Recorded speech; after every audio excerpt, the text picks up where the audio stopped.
हम फिर से लेकर आ चुके हैं आप लोगों के लिए सुबह की सभी ताजा और बड़ी खबरें। फटाफट अंदाज में एक एक कर बताएंगे आपको आज देश और दुनिया से क्या बड़ी खबरें निकलकर सामने आ रही हैं। लेकिन उससे पहले दोस्तों एक नजर डालेंगे सुर्खियों पर। प्रधानमंत्री नरेंद्र मोदी के ऊपर गरजे कांग्रेस के नेता राहुल गांधी। बोले फिलहाल पार्टियों की बनी बनाई सरकार गिराने की फिराक में जिया। झारखंड के 3 नेताओं को दोस्तों सस्पेंड कर दिया गया है, इसके बारे में बताएंगे। वहीं पर अगली बिग ब्रेकिंग में हम आपको बताएंगे दोस्तों अखिलेश यादव का बीजेपी के ऊपर बड़ा हमला। बोले चुनी सरकारों को जगह जगह गिराती है बीजेपी, लोकतंत्र को करना चाह रही है खत्म, इसके बारे में आपको बताएंगे। वहीं पर अगली बड़ी खबर में हम आपको बताएंगे दोस्तों सीजीआई रमन ने मोदी सरकार के सामने बोला मोदी सरकार पर ही बड़ा हमला। बोले बहुत कम लोग पहुंच पाते हैं अदालत में, जी हां लोग पीड़ा सहने को मजबूर है, इसके बारे में आपको बताएंगे। वहीं पर अगली बड़ी खबर में हम आपको बताएंगे दोस्तों जी सर आपको बता दें बिहार में पड़ने वाली है दोस्तों भयंकर टूट। आपको बता दें जल्द ही बिहार की सरकार का हो जाएगा टाटा बाय बाय, इसके बारे में आपको बताएंगे। वहीं पर अगली बड़ी खबर में हम आपको बताएंगे दोस्तों कांग्रेस के नेता पवन खेड़ा ने बीजेपी पर बोला बड़ा हमला। बोले अब झारखंड की सरकार गिराने की कोशिश कर रहा है जेपी नड्डा। आपको बता दोस्तों 48 लाख रुपए के साथ पकड़े गए हैं साले चोर चक्के भी कांग्रेस के, इसके बारे में बताएंगे कैसे पैसे खा खा कर बेईमानी करते हैं सरकार के साथ। वहीं पर अगली बड़ी खबर में हम आपको बताएंगे दोस्तों जी दरअसल आपको बता दें ममता बनर्जी ने मोदी सरकार पर बोला बड़ा हमला। बोले विपक्ष को टारगेट करने में लगी है मोदी सरकार, ईडी का डर बता कर विपक्ष को किया जा रहा है गिरफ्तार, इसके बारे में आपको बताएंगे।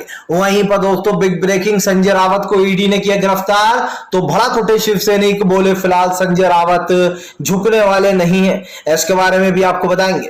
वहीं पर अगली बड़ी खबर में हम आपको बताएंगे दोस्तों जी दरअसल आपको बता दें कोश्यारी के बयान पर दोस्तों सियासत तेज होती चली जा रही है। दरअसल आपको बता दें कोश्यारी ने जो बयान दिया था राजस्थानी और गुजराती ना हो तो राजधानी कंगाल हो जाएगी, उस बयान पर निंदा कर रहे हैं बार बार जो यहाँ पर शिवसैनिक, इसके बारे में भी आपको बताएंगे। वहीं पर अगली बड़ी खबर में हम आपको बताएंगे दोस्तों जी दरअसल आपको बता दें 3 कृषि कानून को लेकर राकेश टिकैत ने फिर से सरकार पर बोला बड़ा हमला। बोले ट्रैक्टर तैयार रखे कभी भी आंदोलन शुरू हो सकता है, इसके बारे में भी आपको बताएंगे। तो सारी खबरें दोस्तों फटाफट अंदाज में एक एक कर देंगे। फिलहाल खैर चलिए बढ़ते हैं सबसे पहली और सबसे बड़ी खबर की ओर। दरअसल दोस्तों आपको बता दें बिग ब्रेकिंग संजय रावत को ईडी ने किया गिरफ्तार। तो भड़क उठी शिवसेना। दरअसल दोस्तों आपको बता दें कल बीते दिन जो यहाँ पर शिवसेना के संजय रावत को ईडी ने गिरफ्तार कर लिया। आपको बता दें पहले ममता बनर्जी के को 2 लोगों के ऊपर जो है यहाँ पर ईडी के छापे पड़े, उसके बाद अब संजय रावत को गिरफ्तार कर लिया ईडी ने। आपको बता दें बताया जा रहा है संजय रावत के ऊपर ईडी ने संजय रावत को बुलाया था लेकिन संजय रावत पेश नहीं हुए। दोस्तों ईडी से संजय रावत ने वक्त मांगा था और उन्होंने दिया भी था, लेकिन अब संजय रावत को निशाना बनाने के लिए ईडी ने उनको गिरफ्तार कर लिया। यहाँ पर 2 सवाल उठ रहे हैं दोस्तों बार बार जो कि शिवसेना पूछ रही है। शिवसेना ने पूछा है कि सिर्फ विपक्ष ही क्यों गिरफ्तार हो रहा है ईडी की शिकस्त में। आप समझिए दोस्तों बीजेपी का एक भी नेता ईडी की गिरफ्त में नहीं आया।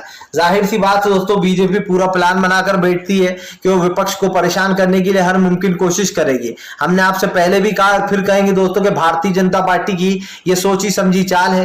बीजेपी दोस्तों बिना सोचे समझे कुछ नहीं करती है। उसने पहले से ही प्लान बनाकर रखा था कि वो संजय रावत को गिरफ्तार करेंगे और ऐसा ही हुआ, संजय रावत को गिरफ्तार कर लिया गया। आपको बताता चलूं दोस्तों इन दिनों ईडी ने आतंक मचा रखा है और ईडी का दोस्तों एक तीर से 2 निशाने हैं। दरअसल दोस्तों जब विपक्ष मजबूत ही नहीं होगा तो वो चुनाव कैसे लड़ेगा, ये आप अच्छे से जानते हैं कि महाराष्ट्र में भी बहुत जल्दी चुनाव आने वाले हैं। और ऐसे में दोस्तों शिवसेना को और भी कमजोर करने के लिए भारतीय जनता पार्टी उन नेताओं को जेल भेजेगी जिनकी जीतने की ज्यादा उम्मीद होती है। आपको बता दें दोस्तों न सिर्फ यहां पर बल्कि बंगाल में भी यही किया जा रहा है। लेकिन अफसोस की बात यह है कि ममता बनर्जी के सामने मोदी सरकार अगर आज भी चुनाव लड़ने खड़ी हो जाए तो धूल चटाकर छोड़ दे ममता बनर्जी, क्योंकि दोस्तों ममता बनर्जी के सामने मोदी सरकार की पावर ध्वस्त हो जाती है। जाहिर सी बात है दीदी का जो एक जलवा है या फिर यूं कहते हैं कि दीदी की जो पावर है उससे भारतीय जनता पार्टी डरती है। चलिए बढ़ते हैं एक और अगली बिग ब्रेकिंग की तरफ। बता दोस्तों अगली जो बड़ी खबर निकल कर आ रही है आपको बताते चले दोस्तों झारखंड में 48 लाख केस के साथ पकड़े गए दोस्तों 3 कांग्रेसी। कांग्रेस ने लिया बड़ा एक्शन, तीनों को किया सस्पेंड। दरअसल दोस्तों आपको बता दें इन दिनों जो है भारतीय जनता पार्टी पूरी तरीके से ऑपरेशन लोटस चला रही है।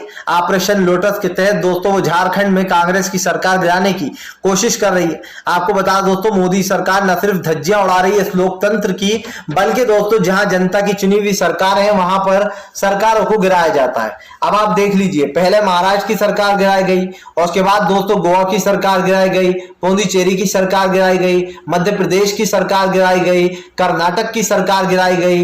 न जाने दोस्तों कितने राज्य हैं जहां पर मोदी सरकार ने सरकार गिराई है, और अभी हाल ही में महाराष्ट्र की भी गिराई। तो दोस्तों कम से कम मोदी सरकार ने 10 से 15 जगह की सरकारें गिरा चुकी है ये सरकार, लेकिन दोस्तों अभी भी मोदी सरकार को चैन नहीं है। जाहिर सी बात है 2024 को के लिए मोदी जी को कोई तैयारी तो करना पड़ेगी, क्योंकि उन्हें यह तो पता चल चुका है कि आम जनता में वोट देने वाली बिल्कुल नहीं है। दोस्तों मैं फिर कह रहा हूं 2024 मोदी सरकार के अंत का कारण बनने वाला है, और यह बात मोदी सरकार को पता चल चुकी है। जाहिर सी बात है अगर आप देश में महंगाई, गरीबी, बेरोजगारी इन जैसे मुद्दों पर बात नहीं करोगे तो जनता आपको वोट क्यों देगी।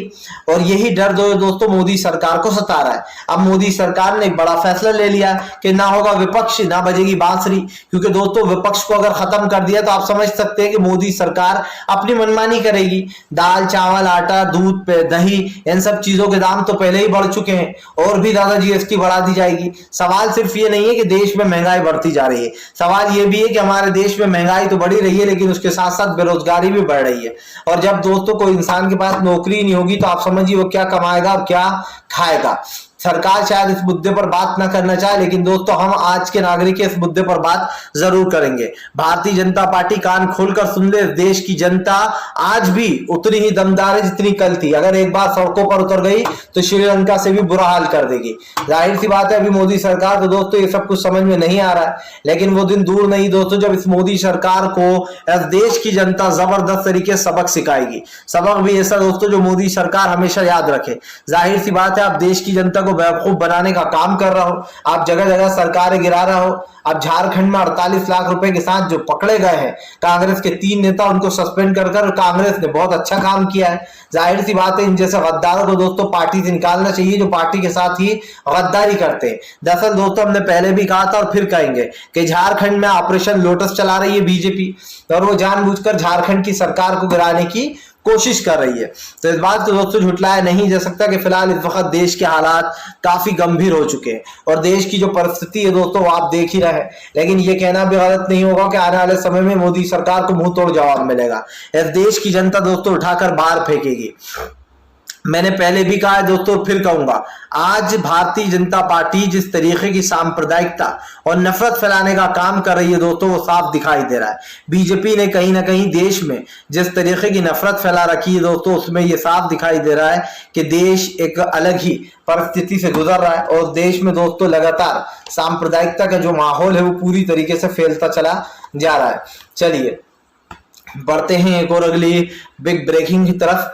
बता दोस्तों अगली जो बड़ी खबर निकल कर आ रही है आपको बता दोस्तों बीजेपी के ऊपर जमकर गरजे। दोस्तों आपको बता दें शिवसैनिक बोले फिलहाल ईडी कर रही है दुरुपयोग विपक्ष के नेताओं को घेरने का काम। आपको बता दोस्तों कल बीते दिन संजय रावत को जब से गिरफ्तार किया गया तब से शिवसेना का विरोध चल रहा है। हालांकि संजय रावत ने सीधे सीधे नवाब मलिक की तरह दोस्तों जिस तरीके नवाब मलिक को गिरफ्तार किया गया था उनकी तरह हाथ उठाते हुए संजय रावत ने भी कहा कि अपन पुष्पा झुकेगा नहीं। उसी स्टाइल में संजय रावत ने साफ कह दिया कि फिलहाल डरने वाले नहीं है, चाहे ईडी कार्रवाई करे या कोई और। आपको बता दें संजय रावत को गिरफ्तार किया गया है ईडी की कार्रवाई के चलते। अब दोस्तों देखना यह भी है कि आखिरकार संजय रावत कितने लंबे समय के लिए अंदर गए। जाहिर सी बात है दोस्तों एक साल होने वाला है, 1 साल होने वाला है अनिल देशमुख को ईडी के मामले में जाए हुए। आपको बता दें उनके ऊपर वसूली का आरोप लगा था, और उसके बाद नवाब मलिक गए। नवाब मलिक को जेल में जाए हुए दोस्तों कम से कम 5 महीने होने वाले हैं, 4 से 5 महीने। अब आप समझिए अब संजय रावत यानी कि दोस्तों विपक्ष के नेताओं को सालों साल जेल में रखो और उनको परेशान करो। इससे पहले पी चिदम्बरम थे दोस्तों बीजेपी के निशाने पर, वो भी लगभग 2 से 1.5 साल जेल में रहे, और उसके बाद कहीं जाकर उनको वो मिली बेल। दोस्तों मुझे तो ऐसा लगता है कभी कभी कि कोर्ट भी जानबूझकर आप समझिए इन लोगों को छोड़ना ही नहीं चाहता है। क्या दोस्तों आज हमारे देश का कानून इतना कमजोर हो गया है कि वो एक सरकार के सामने झुक रहा है? क्योंकि दोस्तों आप समझिए जो बेचारे विपक्ष के नेता जेलों में बंद हैं उनको इतना लंबे लंबे समय तक बंद करना, चलिए इनको एक बार छोड़ भी दिया जाए, लेकिन जो आम जनता बने जिनके ऊपर पत्थरबाजी के आरोप है दोस्तों उनको भी नहीं छोड़ा जाता। वो भी आप समझिए सालों सालों से जेल में बंद है।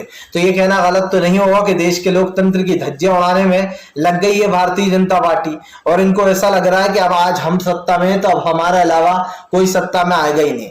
आप यकीन रखिए दोस्तों, सत्ता में तो सत्ता परिवर्तन तो होगा ही, लेकिन जिस दिन सत्ता परिवर्तन होगा उस दिन बीजेपी की बैड लक भी शुरू हो जाएगी।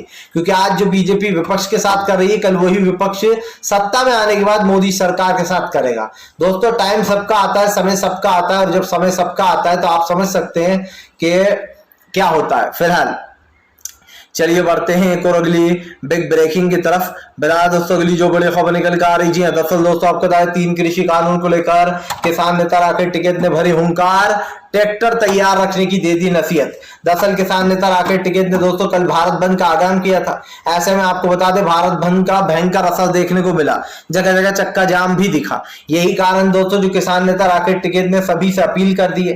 राकेश टिकैत का साफ कहना है कि फिलहाल ट्रैक्टर तैयार रखना, कभी भी आंदोलन स्टार्ट कर सकते हैं हम। आपको बता दें दोस्तों सरकार किसी तरीके से आंदोलन को रोकने की कोशिश तो करेगी ही, लेकिन इस बार राकेश टिकैत ने साफ कर दिया कि सिर्फ अब किसान के मुद्दों पर नहीं होगा आंदोलन, अब तो दोस्तों देश के हालात पर भी होगा। जाहिर सी बात है देश में बढ़ते दाम दोस्तों और बढ़ती जीएसटी को लेकर किसान काफी परेशान है। किसान जिस डीजल का यूज करता है दोस्तों, सरकार ने उस पर जमकर टैक्स लगाया हुआ है, एक्साइज ड्यूटी लगाई हुई है, और इससे पेट्रोल डीजल बहुत महंगा बिक रहा है। सिर्फ बात यही नहीं है, किसान जो हथियार यूज करता है दोस्तों, आप समझिए फसल के दौरान उन चीजों पर भी बकायदा दाम बढ़ाए गए हैं, जीएसटी लगाई गई है 5%।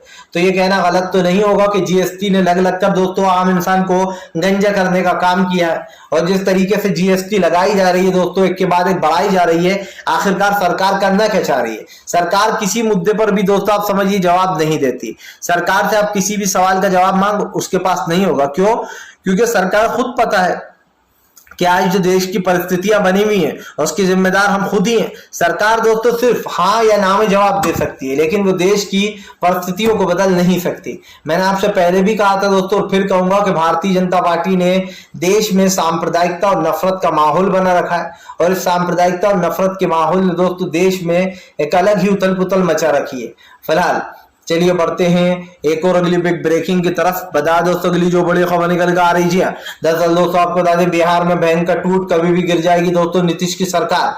दरअसल आपको बता दें दोस्तों जेपी नड्डा 2 दिन से बिहार पटना में पहुंचे हुए हैं, लेकिन आपको बता दें जेडीयू और बीजेपी में कोई खास बातचीत नहीं हो रही है, और यही कारण दोस्तों जो एक बार फिर से नीतीश के बागी तेवर हो गए बीजेपी के खिलाफ। आपको बताते चले दोस्तों बिहार की सरकार अब गिरने की कगार पर आ गई है। बताया तो यहां तक जा रहा है कि फिलहाल तेजस्वी यादव के संपर्क में है जो यहाँ पर बीजेपी के कई नेता। जी हाँ, और ये हो सकता है दोस्तों कि फिलहाल नीतीश जो है वो तेजस्वी से हाथ मिला ले और भारतीय जनता पार्टी को एक बड़ा झटका दे दे। जाहिर सी बात है दोस्तों बीजेपी जो कोशिश कर रही है देश में, उस कोशिश को नाकाम करने के लिए दोस्तों तेजस्वी और नीतीश का साथ आना बहुत जरूरी है। अगर ये साथ आ जाते हैं तो बिहार की राजनीति में दोस्तों मस्त बदलाव आएगा। इसलिए भी आएगा बदलाव क्योंकि आप भी जानते हैं कि भारतीय जनता पार्टी पूरी कोशिश कर रही है, और उसकी कोशिश दोस्तों यही रहेगी कि फिलहाल वो सत्ता को किसी तरीके से अपने काबिज में कर पाए। हमने आपसे पहले भी कहा है दोस्तों, और फिर कहेंगे कि बीजेपी जिस तरीके से सरकारें खरीद फरोख्त कर रही है ना, उसी तरीके से वो अपनी डबल इंजन की सरकार को भी खरीद रही है। क्योंकि दोस्तों बिहार में बताया जा रहा है कि नीतीश के कई विधायकों पर बीजेपी की नजर है, और यकीन मानिए दोस्तों अगर नीतीश के विधायक बीजेपी के साथ मिल गए तो नीतीश के पास ठन ठन गोपाल रह जाएगा। भाई जब बीजेपी शिवसेना को धोखा दे सकती है, जब बीजेपी दोस्तों अपनी सारी विपक्ष पार्टियों को धोखा दे सकती है, तो आप समझ सकते हैं दोस्तों कि बीजेपी किसी को भी धोखा दे सकती है। और बीजेपी की ये जो बेईमानी है ये साफ साफ दिखाई देती है। इसलिए दोस्तों वक्त रहते नीतीश को समझ जाना चाहिए, वरना बीजेपी समझने का मौका भी नहीं देगी। मुकेश साहनी तो आपको याद ही होंगे, जी हाँ वही मुकेश साहनी जिनके 3 विधायकों को अभी हाल ही में बीजेपी ने खरीद लिया और मुकेश साहनी को बड़ा झटका दे दिया। कहा मुकेश साहनी को दोस्तों तेजस्वी यादव ने अपने साथ आने का न्योता दिया था, लेकिन मुकेश साहनी ने तेजस्वी की एक नहीं सुनी और वो बीजेपी के साथ जाकर मिल गया। असर क्या हुआ दोस्तों, अपने तीनों विधायकों को खो बैठे, विधायक बेईमान निकले, पैसों के लालच में बीजेपी के साथ मिल गए। इसीलिए कहते हैं दोस्तों कि आज पैसा सबसे बड़ा है। जी हाँ, ना बाप बड़ा ना भैया, सबसे बड़ा रुपया वाला ही खेल हो गया। आज जिनकी सरकारें दोस्तों या फिर जिनकी सरकारें नहीं है वो पैसे के बल पर सरकार गिराकर सरकार बना रहे हैं, ऐश कर रहे हैं। और जो बेचारे मेहनत से अपनी सरकार बनाते हैं, जो सालों साल दोस्तों आप समझिए चप्पलें घिसते हैं, जब कहीं जाकर सत्ता में आते हैं उनकी सत्ता मोदी सरकार 2 मिनट में गिराने का काम करती है। और आज दोस्तों अगर ऐसा ही चलता रहा तो देश से विपक्ष खत्म हो जाएगा। और अगर देश से विपक्ष खत्म हो जाएगा दोस्तों तो फिर आप समझिए कि मोदी के खिलाफ फिर सड़क पर उतरने वाला कोई नहीं होगा, और मोदी सरकार यही चाहती है। चलिए बढ़ते हैं एक और अगली बिग ब्रेकिंग की तरफ। बता दोस्तों अगली जो बड़ी खबर निकल कर आ रही है, आपको बता दें अखिलेश यादव ने बीजेपी के ऊपर बोला बड़ा हमला, बोले खरीद फरोश की बीजेपी की पुरानी आदत। जी हाँ, आपको बताते चले दोस्तों झारखंड में 48 लाख रुपए के साथ पकड़े गए हैं 3 कांग्रेस के नेता। ऐसे में कांग्रेस ने उनको सस्पेंड कर दिया। अब अखिलेश यादव ने बीजेपी को घेर लिया। अखिलेश का कहना है कि भारतीय जनता पार्टी लोकतंत्र की हत्या कर रही है, पैसे के बल पर वोट खरीदे जाते हैं, शराब बांटी जाती है, पैसे बांटे जाते हैं और वोट ले लिए जाते हैं। और अब एक नया चलन चला है सरकारें गिराओ। आपको बता दोस्तों इंदिरा गांधी की राह पर मोदी सरकार चल पड़ी है। आपको बता दूं इंदिरा गांधी ने भी दोस्तों एक समय ऐसा आया था जब इंदिरा गांधी ने 29 जगह की सरकार गिराई थी, यानी कि 29 जगह की सरकारें गिराई थी। और दोस्तों वो समय लगभग 1985 का बताया जाता है, लगभग 1985 में ये हुआ था। लेकिन सवाल ये भी दोस्तों कि इंदिरा गांधी की राह पर आखिरकार मोदी सरकार क्यों चल रहा है, क्योंकि ये आप भी जानते हैं दोस्तों कि इंदिरा गांधी के साथ क्या हुआ था। आज जो मोदी सरकार देश के खतरनाक, समझिए आप दोस्तों, खतरनाक जो डिसीजन ले रहा है देश के लिए वो बहुत ही घातक साबित होगा। हो सकता है दोस्तों विपक्ष इतना खिलप जाए कि एकजुट होकर सड़कों पर उतर जाए, हो सकता है वो देश की जनता को भी अपने साथ ले आए। और अगर ऐसा हुआ दोस्तों तो श्रीलंका से बदतर हाल हमारे भारत का हो जाएगा। और दोस्तों उसके बाद मोदी सरकार के पास भागने के अलावा दोस्तों और कुछ नहीं होगा। इसीलिए मैं कह रहा हूं कि फिलहाल बीजेपी को अभी भी सुधर जाना चाहिए दोस्तों, क्योंकि फिलहाल अगर जनता सुधारने पे आ गई तो ये आप भी समझते हैं कि बीजेपी की उल्टी गिनती शुरू कर देगी जनता। फिलहाल चलिए बढ़ते हैं एक और अगली बिग ब्रेकिंग की तरफ। बता दोस्तों महाराष्ट्र के राज्यपाल का विवाद थमने का नाम नहीं ले रहा है। जी हाँ दोस्तों, कोश्यारी भगत सिंह का दोस्तों बयान लगभग वायरल हो चुका है, जिसमें वो साफ साफ कहते हुए नजर आ रहा है महाराष्ट्र के राज्यपाल के भैया अगर गुजराती और जो है यहाँ पर राजस्थानी चले जाएंगे राजधानी से तो राजधानी कंगाल हो जाएगी। जिसके बाद आपको बता दें शिवसेना के ने हमला बोला और साफ साफ कहा कि फिलहाल कोश्यारी को बयानबाजी करना भी नहीं आता। वो हमेशा से लोगों का अपमान करते हैं, जगहों का अपमान करते हैं और हमेशा विवादित बयान देते हैं, उनके ऊपर कोई कार्रवाई नहीं होती। आपको बताता चलूं दोस्तों उद्धव ठाकरे ने कहा कि फिलहाल वो कैसे इंसान है ये तो मैं नहीं बताऊंगा, लेकिन ये जरूर कहूंगा कि फिलहाल वो जब से आप समझिए जब से दोस्तों महाराष्ट्र के राज्यपाल बने तब से उनके इसी तरीके के तेवर हैं। खासकर दोस्तों अपनी पार्टी पर हमला बोलते रहते हैं। पहला मैंने भैया ऐसा राज्यपाल देखा जो अपनी पार्टी को टारगेट करने में लगा हुआ है। भारतीय जनता पार्टी दोस्तों आज देश में क्या कर रही है ये साफ दिखाई दे रहा है। ऐसे ऐसे राज्यपालों को दोस्तों राज्यों में बिठा रखा है जो बीजेपी के पिछलग्गू बने हुए हैं। आप देख लीजिए धनखड़ जो कि ममता बनर्जी के यहाँ के थे दोस्तों, धनखड़ को बकायदा ममता बनर्जी के पीछे लगा रखा था। और यही कारण है जो ममता बनर्जी हमेशा धनखड़ पर हमला बोलती रही वहां के राज्यपाल पर। अब जो है महाराष्ट्र के राज्यपाल उल्टे सीधे बयान दे रहा है। इससे पहले दोस्तों राजस्थान का जो राज्यपाल थे वो भी अशोक गहलोत की सरकार गिराने की कोशिश कर रहे थे। मध्य प्रदेश के जो राज्यपाल थे उन्होंने लगभग कमलनाथ की सरकार गिरवाई दी थी, उसके बाद उनका हालांकि देहांत हो गया। लेकिन दोस्तों सवाल वही कि केंद्र सरकार हर जगह नियुक्त करती है राज्यपाल, अब राज्यपाल भी इनके भैया, तो आप समझिए फिर दोस्तों सत्ता को कैसे चलाएगा विपक्ष। जब ईडी इनकी दोस्तों सारे कानून व्यवस्था इनकी, तो फिर विपक्ष का बचना तो मुश्किल ही होगा दोस्तों, क्योंकि देश में अगर सब जगह सरकारें गिरा दी जाएंगी तो आप भी समझ सकते हैं कि मोदी सरकार का जो एक रवैया है वो फिर कैसा होगा। हर एक राज्य में दोस्तों बीजेपी की सरकार होगी, हर राज्य में बीजेपी की मनमानी होगी, वहां पर विपक्ष को घुसने नहीं दिया जाएगा, चुनाव लड़ने नहीं दिया जाएगा, जीतने नहीं दिया जाएगा। अब एक वीडियो को बार बार बताया जा रहा है कि दिग्विजय सिंह ने गुंडागर्दी की, लेकिन ये नहीं बताया जा रहा कि भैया देखिए कैसे कांग्रेस के नेताओं को अंदर घुसने तक नहीं दिया। दिग्विजय सिंह गिर रहे थे दोस्तों, इतने में उन्होंने पुलिस वाले का कॉलर पकड़ लिया, लेकिन उसको गलत एंगल से बताया जा रहा है और ये कहा जा रहा है कि देखिए दिग्विजय सिंह गुंडागर्दी कर रहा है, जबकि गुंडागर्दी तो दोस्तों बीजेपी कर रही है। और खास कर दोस्तों जो बीजेपी की पुलिस है वो कर रही है, क्योंकि वहां पर साफ दिखाई दे रहा है कि क्या हो रहा है। फिलहाल दोस्तों अगर आपको हमारा वीडियो अच्छा लगे तो इसको लाइक करें, चैनल पर पहली बार आए तो सब्सक्राइब करें, पास में एक घंटी आएगी इसको भी दबा दें ताकि हर वीडियो के